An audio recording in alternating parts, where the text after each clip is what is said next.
அருமையான இந்த நாளிலே தேவ சமூகத்திலே நாம் வந்து நிற்கும் போது நமக்கு ஒரு பெரிய நம்பிக்கையோடு நாம் இந்த இடத்துல நிற்கிறோம். என் மீட்பர் உயிரோடு இருக்கிறார் என்றும் அவர் கடைசி நாளில் பூமியின் மேல் நிற்பார் என்றும் நான் அறிந்திருக்கிறேன் என்ற அந்த யோபுவை போல உயிர்த்தெழுந்த மீட்பரை அவன் தன்னுடைய மனதிலே நிறுத்தி என் மீட்பர் உயிரோடு இருக்கிறார் என்றும் அவரை நான் காண்பேன் என்றும் நான் அறிந்திருக்கிறேன் என்று சொல்லுகிறார். ஆனா இன்றைக்கோ நாம் அந்த உயிர்த்தெழுந்த மீட்பரை நம் அருகிலே வைத்திருக்கிறோம். நம்மோடு கூட அவர் இருக்கிறார்.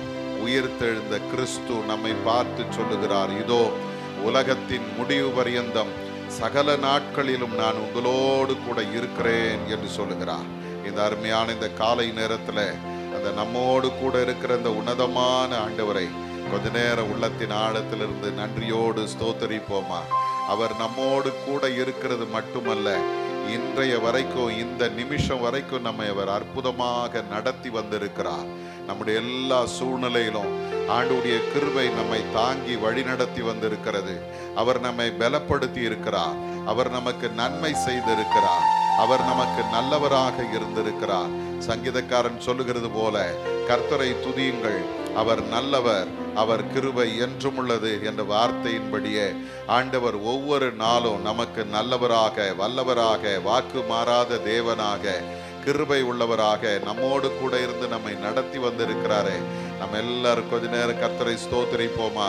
ஹல்லேலூயா. ஸ்தோத்திரம் ஆண்டவரே, ஸ்தோத்திரம் ஆண்டவரே, உம்மை துதிக்கிறோம் அப்பா, உம்மை போற்றுகிறோம். எல்லாரும் சத்தத்தை உயர்த்தி கர்த்தரை துதிங்க. கர்த்தர் உங்களுக்கு நன்மை செய்திருக்கிறார். ஒருத்தர் வந்து ஸ்தோத்திரிங்கன்னு சொல்ல வேண்டிய அவசியமே கிடையாது. ஆண்டவர் செய்த நன்மைகளை நினைச்சிங்கன்னா உங்களுக்கு அழுக வரும். ஆண்டவர் முன்னால ஆண்டவரை துதிக்கிறதுக்கு தடையே இருக்காது. ஆனா நம்ம நன்றி உள்ளவர்களாக ஆண்டவருடைய சமூகத்தில் நிற்கணும். ஏதோ கடமைக்காக வந்துட்டோம், கொஞ்ச நேரம் உட்கார்ந்துட்டு போவோன்னு வந்தீங்கன்னா அதனால ஒரு பிரயோஜனமும் கிடையாது. ஆண்டவரை நன்றியோடு ஸ்தோத்திரிங்க. அப்பா, எத்தனையோ பேர் இந்த நாளை காண முடியாதபடி இந்த உலகத்தை விட்டு கடந்து போயிருக்கிறாங்கப்பா.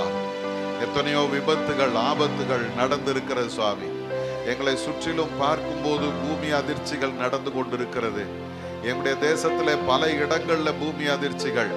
ஆண்டவரே, இந்த உலகம் முழுவதும் நாங்கள் ஒவ்வொரு நாளும் அப்படிப்பட்ட சம்பவங்களை பார்க்கிறோம். ஆயிரக்கணக்கான மக்கள் மரித்து போய் கொண்டிருக்கிறாங்க. ஆண்டவர் எங்களுக்கு ஜீவனை கொடுத்து வச்சிருக்கிறீங்களப்பா. இதுக்கு நம்ம எந்த விதத்திலும் தகுதி உள்ளவர்கள் அல்ல. எல்லாரும் உள்ளத்தின் ஆழத்திலிருந்து ஆண்டவரை பார்த்து சொல்லுங்க, இதற்கு நாங்கள் எந்த விதத்திலும் தகுதி உள்ளவர்கள் அல்ல ஆண்டவரே. நம்ம பரிசுத்தத்தினால இது கிடைச்சதுன்னு நினைக்கிறீங்களா? இல்லைங்க, நம்ம பாவியிலும் பிரதான பாவிகளா இருக்கிறோம். நம்முடைய நீதியினால கிடைச்சதா? அதுவும் கிடையாது. கர்த்தர் தான் நம்மை நீதிமான்களாக்கி இருக்கிறார். நம்ம ஆண்டவருக்கு காணிக்க கொடுத்ததுனால கிடைச்சதுன்னு நினைக்கிறீங்களா? இதை விட நிறைய காணிக்க கொடுக்கிற ஆட்கள் நம்மை சுற்றி இருக்கிறாங்க. அவங்களுக்கு கிடைக்காத பாக்கியத்தை கர்த்தர் நமக்கு கொடுத்து இருக்கிறார். ஆண்டவர் நம்ம மேல வைத்த கிருபை, பிழைத்துரு என்று கர்த்தர் நமக்கு இந்த நாளை கூட்டி தந்திருக்கிறார். எல்லாரும் உள்ளத்தின் ஆழத்திலிருந்து ஆண்டவருக்கு நன்றி சொல்லுங்க. அப்பா, என்றைக்கோ நான் அழிந்து போயிருக்க வேண்டியவன், என்றைக்கோ நான் விழுந்து போயிருக்க வேண்டியவன், என்றைக்கோ எங்களுடைய பெயர் ஆண்டவரே மறைந்து போயிருக்க வேணும்ப்பா. ஆனா நீர் எங்களுக்கு இந்த நாளை கூட்டி தந்து இந்த நாளில உம்முடைய சமூகத்துல எங்களை கொண்டு வந்து நிறுத்தி இருக்கிறீரே, உமக்கு நன்றின்னு சொல்லுங்க. எல்லாரும் வாய் திறந்து ஆண்டவரோட பேசுங்க. ஹல்லேலூயா. இது அமைதியா இருக்கிற நேரம் அல்ல, கர்த்தரை துதிக்கிற நேரம். குறிப்பாக இந்த நாளில உயிர்த்தெழுந்த கிறிஸ்துவை நாம் ஆராதிக்கும் போது அந்த ஜீவனுள்ள ஆண்டவர் நம் நடுவில் இருக்கிறார் என்பதை நாம் உணர்ந்து கர்த்தரை நன்றியோடு கூட ஸ்தோத்தரிப்போம். ஹல்லேலூயா. தகப்பனே, உம்முடைய வல்லமை உள்ள பிரசன்னத்துக்காக நன்றி ஆண்டவரே. நீர் எங்கள் மத்தியில இறங்கி வந்து எங்களை ஆசீர்வதிக்கிறவராய் இருக்கிறீரப்பா. என் நாமத்தை பிரஸ்தாபப்படுத்தும் எந்த ஸ்தானத்திலும் நான் வந்து உன்னை ஆசீர்வதிப்பேன் என்று சொன்ன கர்த்தர், இந்த நேரத்தில் உம்முடைய நாமம் இந்த இடத்துல உயர்த்தப்படுவதாக, உம்முடைய நாமம் இந்த இடத்துல மகிமைப்படுத்தப்படுவதாக. எங்கெல்லாம் உம்முடைய நாமத்தை நாங்கள் உயர்த்துகிறோமோ அங்கெல்லாம் கர்த்தர் இறங்கி வந்து எங்களை அற்புதங்களை காண செய்கிற தேவனாய் இருக்கிறீர் ஆண்டவரே. ஹல்லேலூயா. உமக்கு நன்றி சொல்லுகிறோம், உமக்கு நன்றி சொல்லுகிறோம். உம்மை நன்றியோடு ஸ்தோத்தரிக்கிறோம் ஆண்டவரே. ஹல்லேலூயா, ஹல்லேலூயா. உம்மை நன்றியோடு துதிக்கிறோம், உம்மை நன்றியோடு ஸ்தோத்தரிக்கிறோம். நல்லவர், நல்லவர், நல்லவர். நீர் எங்களோடு கூட இருக்கிறீரப்பா. ஹல்லேலூயா, பிரைஸ் தி லார்ட். இயேசுவே உம் நாமமே உயரணும். அல்லேலூயா. இயேசுவே உம் நாமமே பெருகணும். அல்லேலூயா. உங்க நாமம் உயரணும், இன்னும் மேன்மை அடையணும். பாடுவே பாடுவோம் அல்லேலூயா. உங்க நாமம் உயரணும், இன்னும் மேன்மை அடையணும். பாடுவே பாடுவோம் அல்லேலூயா. அல்லேலூயா அல்லேலூயா அல்லேலூயா அல்லேலூயா. யாவே அல்லேலூயா. யாவே அல்லேலூயா. பெருங்காற்று அடங்கி போகும், எக்கடலும் வழி திறக்கும். உங்க நாமம் உயர்த்தும் போது கண்மலையும் கரைந்து போகும். சொல்லுங்க அல்லேலூயா. எல்லாமே அடங்கி போகும், எக்கடலும் வழி திறக்கும். உங்க நாமம் உயர்த்தும் போது கண்மலையும் கரைந்து போகும். திரும்ப ஒரு விசை. பெருங்காற்று அடங்கி போகும், எக்கடலும் வழி திறக்கும். உங்க நாமம் உயர்த்தும் போது கண்மலையும் கரைந்து போகும். இயேசுவே உம் நாமமே உயரணும். அல்லேலூயா. இயேசுவே உம் நாமமே பெருகணும். அல்லேலூயா. உங்க நாமம் உயரணும், இன்னும் மேன்மை அடையணும்.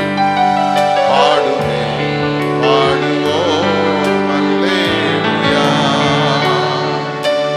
நாமம் உயரணும், இன்னும் மேன்மை அடையணும். பாடுவே பாடுவோம் அல்லேலூயா.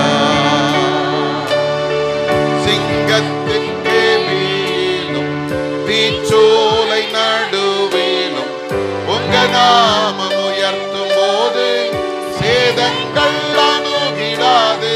சொல்லுங்க ஆண்டவரே. சிங்க கெவியில கிடந்தாலும், தீச்சோலை நடுவிலே நாங்கள் இருந்தாலும், உம்முடைய நாமம் உயர்த்தும் போது சேதங்கள் அணுகாதப்பா. திரும்ப. சிங்கத்தின் கேவியிலும் தீச்சோலை நடுவிலும் உங்க நாமம் உயர்த்தும் போது சேதங்கள் அணுகிடாது. சிங்கத்தின் கேவியிலும் தீச்சோலை நடுவிலும் உங்க நாமம் உயர்த்தும் போது சேதங்கள் அணுகிடாது. இயேசுவே உம் நாமமே உயரணும். அல்லேலூயா. இயேசுவே உம் நாமமே பெருகணும். அல்லேலூயா. உங்க நாமம் உயரணும், இன்னும் மேன்மை அடையணும். பாடுவே பாடுவோம் அல்லேலூயா. உங்க நாமம் உயரணும், இன்னும் மேன்மை அடையணும். பாடுவே பாடுவோம் அல்லேலூயா. சிறைச்சாலை அடைப்பதில்லை, சங்கிலிகள் நிரந்தரமில்லை. உங்க நாமம் உயர்த்தும் போது அஸ்திவாரம் நிலைப்பதில்லை. சிறைச்சாலை அடை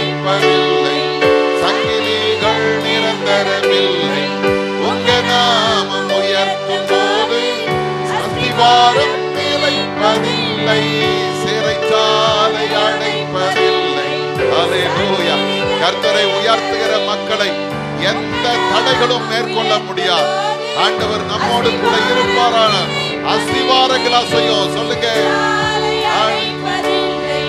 சங்கிலிகள் நிரந்தரமில்லை, உங்க நாமம் உயர்த்தும் போது அஸ்திவாரம் நிலைப்பதில்லை. இயேசுவே உம் நாமமே உயரணும். அல்லேலூயா. இயேசுவே உம் நாமமே பெருகணும். அல்லேலூயா. கரங்களை உயர்த்தி இயேசுவே, எல்லாரும் கரங்களை உயர்த்தி ஆண்டவரை பார்த்து சொல்லுங்க. உங்க நாமம் உயரட்டும் ஆண்டவரே. அல்லேலூயா. இயேசுவே உம் நாமமே பெருகணும். அல்லேலூயா. திரும்ப ஒரு விசை. இயேசுவே உம் நாமமே உயரணும். அல்லேலூயா. இயேசுவே உம் நாமமே உயரணும். அல்லேலூயா. உங்க நாமம் உயரணும், இன்னும் மேன்மை அடையணும். அல்லேலூயா. பாடுவோம் அல்லேலூயா. உங்க நாமம் உயரணும், இன்னும் மேன்மை அடையணும். பாடுவோம் அல்லேலூயா. அல்லேலூயா. அல்லேலூயா. அல்லேலூயா.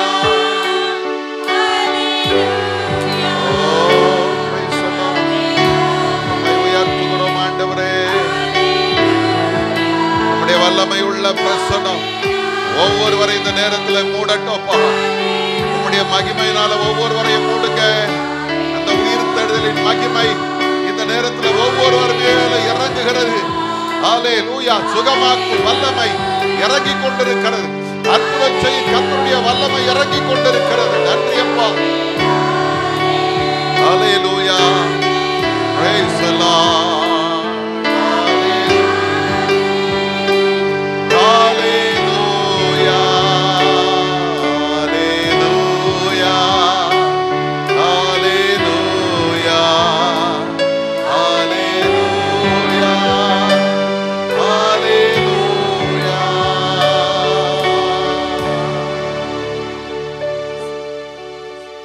கிருபை நிறைந்த நல்ல ஆண்டவரே, உங்க நாமம் உயர்த்துகிற இடத்துல அற்புதங்கள் நடக்கும்ப்பா. உங்க நாமம் உயர்த்தப்படும் போது கட்டுகள் அறுந்து போகும் ஆண்டவரே. உம்முடைய நாமம் உயர்த்தப்படும் போது கண்மலையும் மெழுகு போல உருகும் ஆண்டவரே. உங்க பிரசன்னத்துக்கு முன்னால தடையாய் ஒன்றுமே நிற்க முடியாதப்பா. எங்களுடைய உயிர்த்தெழுந்த ஆண்டவர், இன்றைக்கும் நீர் ஜீவனுள்ளவராய் எங்களோடு கூட நீர் இருக்கிறீரப்பா. அல்லேலூயா. மரித்தவரை நாங்கள் ஆராதிக்கல, மரித்து போன தெய்வத்தை நாங்கள் ஆராதிக்கல. கண்ணிருந்தும் காணாத, வாயிருந்தும் பேசாத, காதிருந்து கேளாத, கையிருந்து தொடாத, காலிருந்து நடக்காத ஒரு தெய்வத்தை நாங்கள் ஆராதிக்கல. எங்களை போல இந்த உலகத்துல வாழ்ந்து, எங்களுக்காக மரித்து, எங்களுக்காக 3ஆம் நாள் உயிர்த்தெழுந்து, இதோ நான் உங்களோடு கூட இருக்கிறேன்னு சொன்ன தெய்வனை நாங்கள் ஆராதித்து கொண்டு இருக்கிறோம்ப்பா. இன்றைக்கும் உடைய உயிர்த்தெழுதலின் வல்லமை எங்கள் மத்தியில் இருந்து எங்களை நடத்துகிறதுக்காக ஸ்தோத்திரம். நேரத்தில் எங்கள் எல்லாரையும் நாங்கள் உங்களுடைய சமூகத்தில் அர்ப்பணிக்கிறோம் ஆண்டவரே. நீர் இந்த நேரத்தை எங்களுக்கு ஆசீர்வாதமாக மாற்றித்தார். உங்களுடைய வார்த்தைகளை நாங்கள் தியானிக்க போகிறோம். எங்களோடு கூட நீர் பேசும் ஆண்டவரே. உம்முடைய வார்த்தைகளை கேட்டு பலனடைந்தவர்களாய் இன்னும் உமக்காக வாழ ஆண்டவர் நீர் எங்களுக்கு கிருபை செய்யும். பொறுப்பெடுத்துக் கொள்ளும். இயேசுவின் மூலம் ஜெபிக்கிறோம் எங்கள் நல்ல பிதாவே. ஆமென். ஆமென். உட்கார். Praise the Lord. அல்லேலூயா. சத்தமே இல்லையா? அல்லேலூயா. இது பத்தாது. அல்லேலூயா. சரி, இப்போ நான் ஒரு வார்த்தை சொல்ல போகிறேன், நீங்கள் அதுக்கு பதில் சொல்ல போகிறீங்க. நான் இயேசு கிறிஸ்து உயிர்த்தெழுந்தார் அப்படின்னு நான் சொல்லுவேன், சரிதானே? நீங்கள் என்ன சொல்ல தெரியுமா? ஆம், இயேசு உயிர்த்தெழுந்தார், அல்லேலூயா அப்படின்னு சொல்லணும். என்ன சொல்லணும்? நான் என்ன சொல்லணும்? நானே மறந்துட்டேன். சரி, இயேசு உயிர்த்தெழுந்தார் நான் சொல்வேன். நீங்கள் என்ன பண்ணோம்? உங்களால் எவ்வளவு சத்தமாக சொல்ல முடியுமோ அவ்வளோ சத்தமாக சொல்லணும். அல்லேலூயா. இயேசு உயிர்த்தெழுந்தார். அவ்வளவுதானா?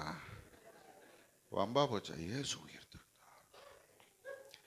சத்தமாக எவ்வளவு சத்தம் போட முடியுமா? சரிதானா? ஏன்னா இன்னைக்கு உலக பிரகாரமான மனிதன் செத்து போறவனுக்கு என்ன மூச்சை பிடிச்சுன்னு கத்துறான். நம்ம என்ன பண்ணியிருக்கிறோம்ல? சொல்லலாமா? இயேசு உயிர்த்தெழுந்தார். இயேசு உயிர்த்தெழுந்தார். இயேசு உயிர்த்தெழுந்தார். பக்கத்தில் இருக்கும் கையை பிடிச்சி சொல்லுங்க, உன் மீட்பர் உயிரோடு இருக்கிறார். அல்லேலூயா. இந்த நல்ல நாளிலே உங்கள் யாவருக்கும் கிறிஸ்து உயிர்த்தெழுந்த திருநாள் வாழ்த்துக்களை நான் தெரிவித்துக் கொள்கிறேன். கர்த்தர் உங்களை ஆசீர்வதிப்பாராக. அல்லேலூயா. அருமையானவர்களே, நமக்கு ஆண்டவர் தந்திருக்கிற ஒரு பெரிய பாக்கியம் என்ன அப்படின்னு பார்த்தீங்கன்னா, நாம் ஆராதிக்கிற ஆண்டவர் மரித்து போனவர் அல்ல. நாம் ஆராதிக்கிற ஆண்டவர் தொட முடியாத, பேச முடியாத, பார்க்க முடியாத ஒரு தேவன் அல்ல. அவர் இன்றைக்கும் உயிர் உள்ளவராயிருக்கிறார். அல்லேலூயா. அருமையானவர்களே, இந்த நாளிலும் கர்த்தருடைய வார்த்தையை பகிர்ந்து கொள்ளும்படியாக நான் யோசித்து கொண்டிருந்த பொழுது எனக்கு வந்த ஒரு சில வார்த்தைகளை, ஞாபகமாய் வந்த ஒரு சில வார்த்தைகளை நான் உங்களோடு கூட பகிர்ந்து கொள்ளப் போகிறேன். அருமையானவர்களே, நாம் பார்க்கிற இந்த ஆண்டவருடைய வேதம் சொல்லுகிறது, மத்தேயின் சுவிசேஷம் 28ஆம் அதிகாரம் 6வது வசனத்தை பாருங்க. 28:6.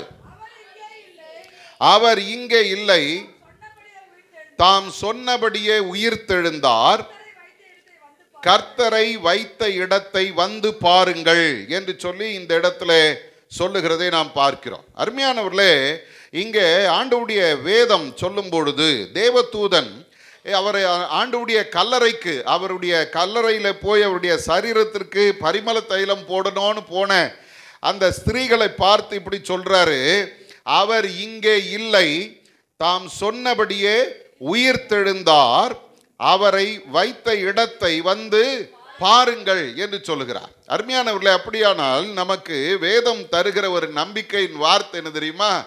ஆண்டவராகி இயேசு கிறிஸ்துடைய கல்லறை இருக்கிறது. ஆனால் அந்த கல்லறைக்குள்ள யார் இல்லை? இயேசு இல்லை. அவருடைய அந்த எந்த ரெசிடியும் கிடையாது. அவர் உயிரோடு எழுந்தவர். அல்லேலூயா. இன்னைக்கு அருமையான தேவஜனமே, அப்போஸ்தலனாகிய பவுல் கொரிந்தியருக்கு எழுதும் பொழுது 1 கொரிந்தியரின் புத்தகம் 15ஆம் அதிகாரம் 28வது வசனத்தில் அவர் சொல்லும்போது சொல்றாரு, பரிகடிக்கப்படுகிற கடைசி சத்துரு மரணம். ஜெயிக்கப்பட வேண்டிய கடைசி சத்துரு, நிர்மூலமாக்க வேண்டிய கடைசி சத்துரு, அல்லது அழிக்கப்பட வேண்டிய கடைசி சத்துரு எது அப்படின்னு நீங்க பார்த்தீங்கன்னா அது மரணம். ஏனென்றால் ஆதியாகமம் 3ஆம் அதிகாரத்திலிருந்து நாம் பார்க்கிற ஒரு சாபமான காரியம் என்ன அப்படின்னு பார்த்தீங்கன்னா, அநேகருடைய வாழ்க்கையில பாவம் குடிகொண்டு அவர்களை ஆண்டவர் தந்திருந்த அந்த நித்திய வாழ்க்கைக்கு தகுதியற்றவர்களாய் மாற்றி மரணத்துக்குள்ளே கொண்டு போனது. ஆகவே மனிதன் என்ன செய்தான்? மரிக்கிறவனாய் மாறி போனான். ஆவிக்குரிய வாழ்க்கையிலும் சரி, சரீர பிரகாரமான வாழ்விலும் சரி, அவன் மரிக்கிற மனிதன். ஆகவே நாம் பார்க்கும்போது எபிரேயரின் புஸ்தகத்தில் எபிரேயாக்கியோன் சொல்லும்போது 2ஆம் அதிகாரம் 15வது வசனத்தில் சொல்றாரு, ஜீவ காலமெல்லாம் மரண பயத்தினாலே அடிமைத்தனத்திற்கு உள்ளானவர்கள் யாவரையும் விடுதலை பண்ணும்படிக்கு அப்படி ஆனார் என்று சொல்லுகிறது. எப்படி ஆனார்? கல்வாரி சிலுவையில இயேசு மரித்தார். ஏன் அவர் மரித்தார்? வேதம் சொல்லுகிறது, ஜீவ காலமெல்லாம் மரண பயத்தினாலே அடிமைப்படுத்தப்பட்டிருந்த மனிதனை மீட்கும்படியாக இயேசு கிறிஸ்து அந்த மரணத்தை அவர் ஏற்றுக்கொண்டார். அந்த மரணத்தை அவர் ஜெயமாய் விழுங்கினதினாலே நீங்களும் நானும் இன்றைக்கு ஆண்டவருடைய நாமத்தினாலே ஒரு நித்திய வாழ்க்கையை நாம் சுதந்தரித்திருக்கிறோம். அல்லேலூயா, அல்லேலூயா. இயேசு கிறிஸ்து கல்வாரி சிலுவையிலே மரித்து 3ஆம் நாள் உயிர்த்தெழுந்ததினாலே இன்றைக்கு நமக்கு ஒரு நம்பிக்கை இருக்கிறது. என் ஆண்டவர் உயிரோடு இருக்கிறார். அல்லேலூயா. என் ஆண்டவர் உயிரோடு இருக்கிறதுனால எனக்கு என்ன லாபம், அல்லது இயேசு கிறிஸ்துவுடைய உயிர்த்தெழுதல் எனக்கு தருகிற நம்பிக்கை என்ன என்று நாம் பார்க்கும்போது இங்கே ஒரு 4 வார்த்தைகளை நான் உங்களோடு கூட சொல்ல விரும்புகிறேன். முதலாவது, வேதம் சொல்லுகிறது, யோவானின் புஸ்தகம் 14ஆம் அதிகாரம் 18வது வசனம், நான் உங்களை திக்கற்றவர்களாக விடேன், உங்களிடத்தில் வருவேன். அருமையானவர்களே, இயேசு கிறிஸ்து தம்முடைய சீஷர்களுக்கு சொன்ன வார்த்தை இது. ஆண்டவராகிய இயேசு கிறிஸ்து தம்முடைய கடைசி ராபோஜனத்தை அனுசரித்து கொண்டிருக்கும் போது தம்முடைய சீஷர்களை பார்த்து அந்த 14ஆம் அதிகாரம் முழுவதை நீங்க வாசிச்சு பார்த்தீங்கன்னா ஒரு ஃபேர்வெல் ஸ்பீச். ஆண்டவராகிய இயேசு கிறிஸ்து மரணத்தை ருசி பார்க்க போகிற அந்த நாளிலே ஆண்டவர் தம்முடைய சீஷர்களை பார்த்து சொல்றாரு, நான் உங்களை திக்கற்றவர்களாக விடேன். காரணம் என்னன்னா, இந்த சீஷர்கள் அந்த ஆண்டவராகிய இயேசு தங்களை விட்டு பிரிந்து போகிறார் என்கிற ஒரு எண்ணம் அவர்களுக்குள்ள வந்த பொழுது அவங்க ஒருவேளை கலங்கி இருக்கலாம், சோர்ந்து போயிருக்கலாம். காரணம் 1வது வசனத்தில் அதைத்தான் சொல்றார், உங்கள் இருதயம் கலங்காது இருப்பதாக. அப்போ இயேசு தங்களோடு இருந்த அந்த காலங்களை நினைத்து இப்ப ஆண்டவர் தங்களை விட்டு பிரிந்து போகிறார் என்கிற அந்த சூழ்நிலையை நினைத்து ஒருவேளை அவர்கள் கலங்கி இருக்கலாம். அந்த சூழ்நிலையில தான் இயேசு சொல்றாரு, நான் உங்களை என்ன செய்ய மாட்டேன், திக்கற்றவர்களாக விடமாட்டேன். இந்த திக்கற்றவர்கள் என்கிற இந்த வார்த்தைக்கு நிறைய அர்த்தங்கள் சொல்லப்படுகிறது. இழப்பு துயர் நிறைந்தவர்களாக, ஆதரவற்றவர்களாக, அனாதைகளாக என்று நிறைய அர்த்தங்கள் சொல்லப்படுகிறது. இன்னைக்கு அருமையான தேவஜனமே, பல நேரங்களிலே நம்முடைய வாழ்க்கையில ஒரு குறிப்பிட்ட ஒரு காலம் வரும், நம்ம என்ன நினைப்போம் தெரியுமா, எனக்குன்னு யாருமே கிடையாதுங்க அப்படின்னு சொல்ற ஒரு சூழ்நிலை வருகிறது. நிறைய நேரங்களை நாம் சொல்லுகிறோம், எனக்கு ஒருத்தர் இப்படி இருந்திருந்தாங்கன்னா நான் இந்நேரம் எப்படி இருந்திருப்பேன் தெரியுமா. இல்ல, படிக்கிற பிள்ளைகள் இடத்துல பெரியவங்க சொல்லுவாங்க, அந்த காலத்துலலாம் எங்களை இப்படியெல்லாம் யாரும் சொன்னது கிடையாது, இப்படி எங்களுக்கு உதவி செய்யறதுக்கு யாரும் கிடையாது, யாராவது இருந்திருந்தால். இன்றைக்கும் பல நேரங்களில் நாம் மனிதரிடத்துல பேசும்போது அவங்க சொல்ற வார்த்தை என்ன தெரியுமா, எனக்குன்னு யாரும் இல்லையா, என் மேல கரிசனையா இருக்கிறவங்க யாரும் இல்லை, என்னை விசாரிக்க ஆள் இல்லை, இப்படித்தான் சொல்லிட்டு இருக்கிறோம். ஆனா இங்க வேதம் சொல்லுகிறது, ஆண்டவராகிய இயேசு கிறிஸ்து தம்முடைய சீஷர்களை பார்த்து சொல்றாரு, நான் உங்களை தனிமையானவர்களாய் விடவில்லை. அல்லேலூயா. தனிமையானவர்களாய் நான் உங்களை விடமாட்டேன். மத்தேயின் சுவிசேஷத்துல 26ஆம் அதிகாரத்துக்கு வருவீர்களானால் ஆண்டவராகிய இயேசு கிறிஸ்து அந்த கடைசி நேரத்தில் தம்முடைய சீஷர்களிடத்தில் சொல்றாரு, 31வது வசனத்துல, மெய்ப்பனை வெட்டுவேன், மந்தையின் ஆடுகள் சிதறடிக்கப்படும் என்று எழுதியிருக்கிறபடி இந்த ராத்திரியில் நீங்கள் எல்லாரும் என் நிமித்தம் இடரடைவீர்கள் என்று சொல்றார். எல்லாரும் இடரடைவீர்கள். காரணம் என்ன? இயேசுவை அவர்கள் சிறைபிடிக்க போகிறார். இதுவரைக்கும் அவரோடு கூட நடந்து கொண்டிருந்த, அவரோடு கூட உண்டு உறங்கின, அவரிடத்துல அன்பாயிருந்த இந்த சீஷர்கள் இப்ப என்ன பண்ண போறாங்க, சிதறடிக்கப்பட போகிறார்கள். எனக்கு அருமையான தேவஜனமே, அந்த சூழ்நிலையில தான் ஆண்டவர் சொல்றாரு, நான் உங்களை தனிமையாய் விடமாட்டேன். அல்லேலூயா. இப்ப பாருங்க, ஆண்டவர் உயிர்த்தெழுந்த பொழுது ஆண்டவருடைய சீஷர்களுக்கு அவர் காட்சி அளித்த பொழுது எப்படி இருந்திருக்கும்னு கொஞ்சம் யோசிச்சு பாருங்க. நான் உங்களை தனிமையாய் விடமாட்டேன் என்று சொன்னவர் உயிரோடு கூட தம்முடைய பிள்ளைகளை சந்திக்கும்படி வந்து நிற்கிறார். அல்லேலூயா. இந்த காலை நேரத்தில் ஆண்டவருடைய வேதம் உங்களை என்னையும் பார்த்து சொல்லுகிறது, நீங்கள் தனிமையானவர்கள் அல்ல, உயிர்த்தெழுந்த கிறிஸ்து உங்களோடு கூட இருக்கிறார். அருமையானவர்களே, வேதத்தை நாம் பார்க்கும்போது நம்முடைய ஆண்டவருக்கு ஒரு நல்ல பழக்கம் இருந்துச்சு. அவருக்கு அந்த நல்ல குணம் இருந்தது. என்ன தெரியுமா, யாரெல்லாம் எனக்கு யாரும் இல்லை அப்படின்னு சொல்றாங்களோ அத்தனை பேரையும் தேடி வந்த ஒரு ஆண்டவர் தான் நம்முடைய ஆண்டவர். அல்லேலூயா. அருமையானவர்களே, நான் வாசிக்க கேட்ட வேத பகுதியான ஆதியாகமத்தின் புஸ்தகம் 8ஆம் அதிகாரத்திலே நாம் ஒரு சம்பவத்தை பார்க்கிறோம். அங்கே யாக்கோபை குறித்து வேதம் சொல்லுகிறது. அவனுடைய சூழ்நிலை என்ன தெரியுங்களா? ஒரே நாள்ல அப்பா இல்லை, அம்மா இல்லை, யாரும் கிடையாது, சொத்து சுதந்திரம் ஒன்றும் கிடையாது, ஒரு கோலும் கையுமாய் அவன் புறப்பட்டு போகிறான். அருமையானவர்களே, அவன் பெயர்சபாவின் வனாந்தரத்தில் போய்கொண்டிருக்கும் போது வேதம் சொல்லுகிறது, ஒரு இடத்தில் வந்து சூரியன் அஸ்தமித்தபடியினால் அங்கே ராத்தங்கி அவ்விடத்திலிருந்து ஒரு கல்லை எடுத்து தன் தலைக்கு வைத்து படுத்து கொண்டான். கொஞ்சம் யோசிச்சு பாருங்க, நல்ல சொகுசா வாழ்ந்தவன், அம்மா வகை வகையா சமையல் பண்ணி போட்டு அவனை அவ்வளவு ஆளாக்கி வைத்திருந்தவர்கள் ஒரு நாள் என்ன பண்ணாங்க தெரியுமா? கூப்பிட்டு ஒரு ஆசீர்வாதம் போட்டு, நம்ம பாஷையில் சொல்ல போனா ஒரு சிலுவையை போட்டு, அப்பா நீ கிளம்பி போ, இங்க இருந்தீன்னா நீ வாழ முடியாது, எப்படியாவது ஓடி போய் தப்பிச்சுக்க அப்படின்னு சொல்லி அனுப்பிட்டாங்க. அவன் போகிற வழியெல்லாம் அழுதுட்டு போயிருப்பான், புலம்பிட்டு போயிருப்பான். நான் என்ன தப்பு பண்ணேன், நல்லா தானே இருக்கிறேன். இல்லை, இன்னைக்கு நிறைய நேரங்களில் நம்முடைய நிலைமை அப்படிதான். என்ன நடக்குதுன்னே தெரியாத ஒரு சூழ்நிலையில ஓடிக்கொண்டிருக்கிறான். இரவாகிடுச்சு, இதுக்கு மேல பயணம் பண்ண முடியாது, ஒரு கல்லை எடுத்து படுத்து கொண்டான். நான் அந்த சூழ்நிலை அப்படியே யோசிக்கும் போது சில நேரங்களில் கண் கலங்கிறோம். காரணம் என்ன தெரியுமா? அந்த சூழ்நிலையில ஒரு நாள் நானும் கடந்து வந்தேன். எங்கள் அம்மா கூட அவ்வளவு அன்பாக இருப்பேன். எங்கள் அம்மா விட்டு பிரிஞ்ச நாட்கள் அப்படின்னு பார்த்தீங்கன்னா விரல் விட்டு எண்ணிடலாம். அவ்வளவு நாட்கள் தான், ஒரு 5 நாள் இல்லை 10 நாள் தான், அதுக்கு மேலே அவங்கள விட்டு நான் பிரிஞ்சதே கிடையாது. ஆனால் திடீர்னு ஒரு நாள் எங்கள் அம்மா என்ன பண்ணாங்க தெரியுங்களா? ஜூன் மாதத்தில் 98ஆம் வருடத்தில் 94வது வருடத்தில் ஜூன் மாதம் 12ஆம் தேதி என்னை அப்படியே என்னுடைய முகத்தை பிடிச்சி ஒரு முத்தம் கொடுத்து என்னை பார்த்து சொன்னாங்க, அப்பா ஆண்டவருடைய ஊழியத்துக்காக நான் உன்னை அனுப்புகிறேன், போ, ஆண்டவர் உன் கூட இருப்பார் சொல்லி அனுப்பிட்டாங்க. என் கூட இருந்தவங்க ஃப்ரெண்ட்ஸு ஆளுக்கு ஒருத்தன் பாயை எடுத்துக்கிட்டான், ஒருத்தன் என் பெட்டி எடுத்துக்கிட்டான், ஒருத்தன் என் தலையணை இந்த பக்கம் வச்சுட்டு எல்லாரும் போகிறாங்க. பைபிள் காலேஜில் கொண்டு வந்து விட்டாங்க. அங்கே பைபிள் காலேஜில் ஒரு அருமையான அண்ணன் கூப்பிட்டாங்க, வாப்பா தம்பி புதுசாக வந்துருக்கிறியா, உனக்கு ரூம் வந்து இந்த ரூம் ஒதுக்கி இருக்கிறாங்க, வான்னு கூட்டிகிட்டு போய் காமிச்சாரு. அங்கே போனால் அந்த ரூமில் ஃபேனும் கிடையாது, ஒன்றும் கிடையாது. அங்கே பார்த்தா அவர் சொல்லிட்டாரு, கொசு பயங்கரமாக இருக்கும், நீ கொசு வலையை முதல்ல கட்டுன்னார். எல்லாம் முடிஞ்சது. அந்த இரவு அப்படி படுத்து இருக்கும்போது யாக்கோபனுடைய சூழ்நிலை தான். தனிமையாய் நிற்கிறேன், யாரும் இல்லை ஆண்டவரே, ஆனால் கர்த்தர் தேர்ச்சினார். அல்லேலூயா. இந்த யாக்கோபனுடைய வாழ்க்கை அப்படித்தான்.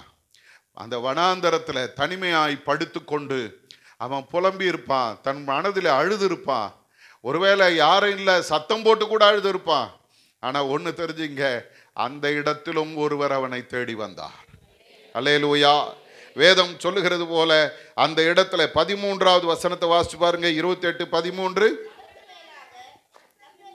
அதற்கு மேலாக கர்த்தர் நின்று, உன் தகப்பனாகிய ஆபிரகாமின் தேவனும் ஈசாக்கின் தேவனுமாகிய கர்த்தர் நீ படுத்திருக்கிற பூமியை உனக்கும் உன் சந்ததிக்கும் தருவேன். அருமையானவர்களே, இந்த இடத்துல நாம் பார்க்கும்போது ஒரே நாளில் யாரும் இல்லாமல் தன்னந்தனிமையாய் நிற்கிறவனை பார்த்து தேடி வந்த ஒரு கர்த்தர்.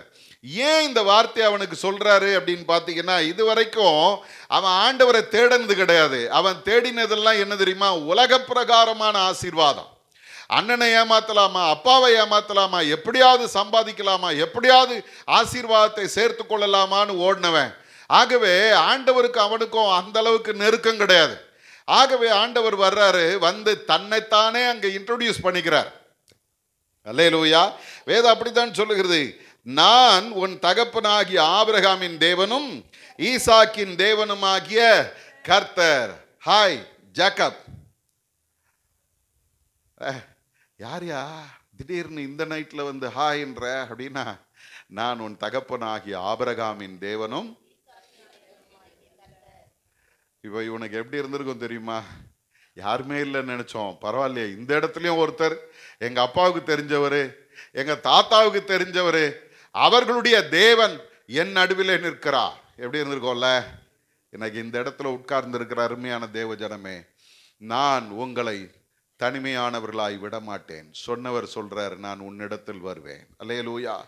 அதே போல ஆதியாகமம் 21ஆம் அதிகாரத்தில் நாம் பார்க்கும்போது 14 20 வசனங்களை நீங்கள் பார்ப்பீர்களானால் அங்கே ஆகாரனுடைய காரியத்தை எங்கே பார்க்கிறோம். ஒரு நாள் காலையில் ஆபிரகாம் எழுந்தாரு, ஒரு துருத்தியில தண்ணி பிடிச்சாரு, கொஞ்சம் அப்பத்தை எடுத்தாரு, அந்த அம்மா தோல்ல வச்சு, ஆகாரே நீ இவ்வளவு நாள் எங்க கூட இருந்த, ரொம்ப சந்தோஷம், உன் பிள்ளை வளர்ந்துட்டா, நீ எங்கேயாவது போய் பழச்சிக்க. எங்க போறேன்றது தெரியாது, என்ன செய்ய போறோன்றது தெரியாது. ஆனா நம்பின கணவனும் சொல்றான், நீ கிளம்பி போ, எங்கேயாவது போய் பழச்சிக்க. போகும்போது இந்த அம்மா என்ன யோசிச்சிருப்பாங்கன்னு நினைக்கிறீங்க? எனக்கு யார் இருக்கிறாங்க, என்னுடைய நம்பிக்கை என்ன, என் பிள்ளை எப்படி வளர போறான்? இல்லை, இந்த பிள்ளை ஏறக்குறைய 16-17 வயசு பிள்ளை, வாலிப பிள்ளைய கூட்டிகிட்டு அந்த அம்மா போகும்போது கலங்கி போயிருக்கோம். யாரும் இல்லை ஆண்டவரே, நீங்கள் சொன்னீங்க என் பிள்ளைய நான் வளர்த்துருவேன், பெரிய ஆள் ஆக்கிடுவேன். ஆனால் இன்னைக்கு ஒன்றும் இல்லாமல் நிர்கதியாக நாங்கள் வனாந்தரத்தில் போயிட்டு இருக்கிறோம். அல்லேலூயா. இன்னைக்கு நிறைய பேருடைய வாழ்க்கை வனாந்தர வாழ்க்கையாக தான் இருக்குது. யாரும் இல்லை சாமி, என்னை நடத்துறதுக்கு யாரும் இல்லை, எனக்கு உதவி செய்ய யாரும் இல்லை, நான் வனாந்தரத்தில் போயிட்டு இருக்கிறேன், கண்ணேறிட்டு பார்க்கிற தூரம் எல்லாம் ஒன்றுமில்லாமல் இருக்குது சொல்றீங்களா? அந்த இடத்திலும் உன் அழுகுடலை கேட்கிறதற்கு ஒரு கர்த்தர் உன் அருகிலே நிற்கிறார். அல்லேலூயா, அல்லேலூயா. அந்த இடத்துல நீங்க பார்த்தீங்கன்னா ஆண்டவர் இறங்கி வந்து சொல்வாரு, உன் பிள்ளையினுடைய அழுகுரலை கர்த்தர் கேட்டார். அல்லேலூயா. இன்னைக்கு அருமையான தேவ ஜனமே, உங்களை என்னையும் பார்த்து கர்த்தர் சொல்றாரு, உன்னுடைய அழுகுரலை கேட்கிற ஒரு கர்த்தர் உன்னோடு கூட இருக்கிறார். நீ புலம்புகிற புலம்பலை கேட்கறதுக்கு ஒருத்தர் இருக்கிறார். ஒருவேளை உலகத்துல உன்னுடைய புலம்பலை கேட்பதற்கு யாரும் இல்லாமல் இருக்கலாம். உன்னுடைய புலம்பலை பார்த்து நீ அழறதை பார்த்து கேலி பண்றதுக்கு ஒரு கூட்டம் இருக்கலாம். ஆனா உன்னுடைய ஒவ்வொரு சொட்டு கண்ணீரையும் பார்த்து உனக்கு இறங்குகிற ஒரு கர்த்தர் உன்னோடு கூட இருக்கிறார். அல்லேலூயா. இஸ்மவேலை அப்பா ஒதுக்கி இருக்கலாம், ஆனா அந்த பரம தகப்பன் ஒரு நாள் ஒதுக்கல. ஆண்டவர் சொல்றாரு, இவனையும் ஒரு பெரிய சந்ததியாய் மாற்றுவேன். அல்லேலூயா. எனக்கு அருமையான தேவ ஜனமே, ஏன் இந்த வார்த்தையை நான் சொல்றேன் அப்படின்னா, என் ஆண்டவர் ஒருவரையும் தனிமையாய் விடுகிற தேவன் அல்ல. ஒரு அல்லேலூயா சொல்லி இருக்கணும். இந்த காலை நேரத்தில் உங்களோடு கர்த்தர் பேசி கொண்டிருக்கிறார். நீங்க எப்படி இல்லை, தனிமையாய் இல்லை, கைவிடப்பட்டவர்கள் அல்ல, அனாதைகள் அல்ல. உனக்கு யாரும் இல்லை என்கிற வார்த்தை இனி உன் வாயில வரக்கூடாது. என்ன வார்த்தை வரணும் தெரியுமா? என் மீட்பர் உயிரோடு இருக்கிறார். அல்லேலூயா. என் தேவன் என்னோடு கூட இருக்கிறார். வேதம் சொல்லுது, மத்தேயின் சுவிசேஷம் 28ஆம் அதிகாரம் 20வது வசனத்தை பார்த்தீங்கன்னா அங்க என்ன சொல்லு தெரியுமா? இதோ உலகத்தின் முடிவு பரியந்தம் சகல நாட்களிலும் நான் உங்களோடு கூட இருக்கிறேன். அல்லேலூயா. அப்பா பிள்ளைய பார்த்து சொல்ல முடியுமா இந்த வார்த்தைய? என்ன அப்பா சொல்ல முடியுமா? உலகத்தின் முடிவு பரியந்தம் நான் உன் கூட இருப்பேன்ப்பா, கவலைப்படாத, சொல்ல முடியுமா? அம்மா சொல்ல முடியுமா? சரி, இவங்க தான் வயசானவங்க, பிள்ளைங்க சொல்ல முடியுமா? அப்பா கவலைப்படாதப்பா, கடைசி வரைக்கும் நான் உன் கூட இருப்பேன்ப்பா, சொல்றேனா? என்ன வாயே திறக்க மாட்டேன்றீங்க? ஒருவேளை நீங்க செஞ்சதை நான் சொல்ற மாதிரி இருக்குதா? நம்ம அப்பாவை பார்த்து இந்த மாதிரி சொல்லி நம்ம எங்க இருந்து சொல்ல போறோம் அப்படின்னு நினைக்கிறீங்களா? சொல்ல முடியுமா? எதுவுமே நிரந்தரம் கிடையாது. மனித வாழ்க்கை என்பது புல்லுக்கு ஒப்பான வாழ்க்கை, பூத்து மலர்ந்து உலர்ந்து போகும்.